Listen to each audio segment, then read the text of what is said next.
The first round of the FCS playoffs are here. We're going to break down every single game of round one coming to you on Saturday here at Slasher U. How you doing? My name is Christian Rao. I'm the host here at Slasher U with my co-host Steve Feck, and we're going to break down this game coming at you Saturday at 2 o'clock Eastern on ESPN Plus.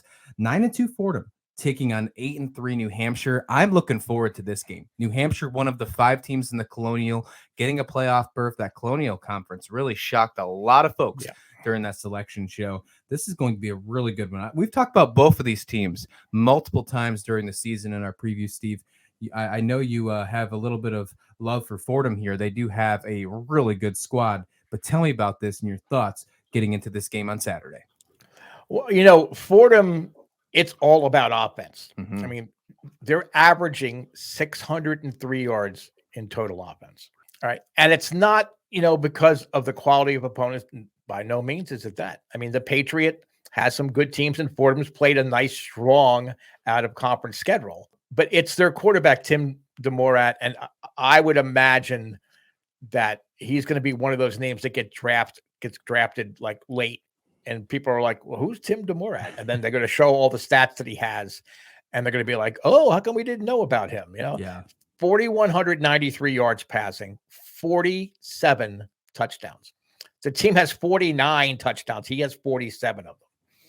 I mean, they just relentless. They just drive the ball. They'll throw on any down, any situation, any weather condition. They're not afraid, to just do it through the air and say, try to stop us. Yeah. Okay. I mean, now they've had some issues stopping opponents. I mean, they're giving up right around 30 points a game, I believe. But, if you're averaging, here's an idea. Okay. They scored 50 or more points 5 times. They scored 49 once, 48 once, and 45 points twice. That's a lot of points. That's a lot of points by this squad. Yeah. So they're averaging 50 points a game. Yeah, and both their losses, they are at 52 points as well. The overtime loss to Holy Cross, which was an absolute heartbreaker. That was a fantastic, one of the best games in FCS this year so far. And then they lost by a touchdown to Ohio, a FBS team. They only lost 59-52. I mean, putting on 52 points against a MAC team, that's pretty impressive. Sitting down in the FCS levels where no one likes to talk about these guys, right? So I'm really excited for Fordham here. I think they stand a really good shot on the road against New Hampshire.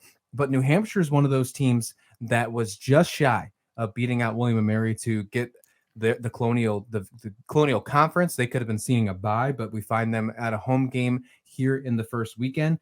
All comes down to really that overtime win, just winning by a point last week to Maine, 42-41. This team can show some really good things as well. No, they can. And we were talking when we were breaking down the Delaware and St. Francis game, we were talking about momentum, where Delaware had lost 2 in a row, 3 of 4. New Hampshire's finished really, really strong.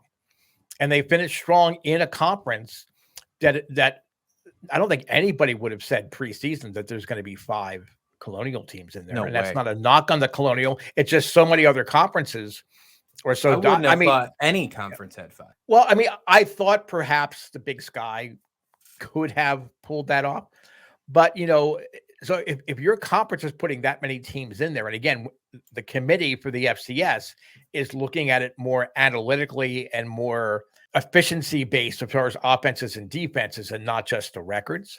Mm-hmm. So I know fans of Florida A&M are going to say, well, how come all of these teams got in from, the Colonial, blah, blah, blah, blah. Well, bottom line is you didn't play a strong non-conference schedule. The Colonial Conference is tough, and New Hampshire played a good non-conference schedule. No, they're going to have to try to control the clock. They're going to have to run. Lawbay's just under 1,000 yards, but he has 199 carries. So again, it's not a break it off tackle and go for 10, 20 yards on a run. It's pound the middle, try to run off tackle occasionally, but not necessarily for big bursts of yardage. They're going to try to control the tempo that way. And they have to. If they have any hope whatsoever against this Fordham offense, is they just got to keep it off the field as often as possible. And then New Hampshire is capable of scoring enough points where if they can somehow keep Fordham under 40 points, then I think New Hampshire's in this. But Tim DeMorat, the more I saw him play, the more I became convinced that he's an NFL quarterback. And it's not unheard of to have FCS quarterbacks be drafted or make NFL rosters and start on the Sunday. But I mean, this is a guy playing a pro style offense, and he plays like the NFL quarterbacks do now. I mean, that's just gunslinging, throw it. He can run the ball if need be. He can break off some big runs. You talk about the Holy Cross game. He almost won that game by himself because he came up with some really big runs and big first downs at crucial times. But I'm all in on Fordham on this one. Joe Flacco is always the quarterback that comes to my mind when you think of FCS quarterbacks. Always. Yeah, right. So it's I don't see how Fordham loses this game. I mean, unless there's 5.5 feet of snow like there was in Buffalo this week. And I don't think that's the forecast, for New Hampshire. But Fordham's played in some tough, like heavy rain conditions, so I don't think that's going to really slow them down much. Mm-hmm. So I'm all in on Fordham on this. It's kind of weird that the first two games we've talked about, we're picking the road team, but it's because of the offensive prowess of both of these teams. And I don't know that there's a better offense in FCS than Fordham. No, I agree with you. We're going to see this one at 2:00 Eastern on ESPN+. Let us know your thoughts about this game in the comments below. And thank you, as always, for watching SlasherU.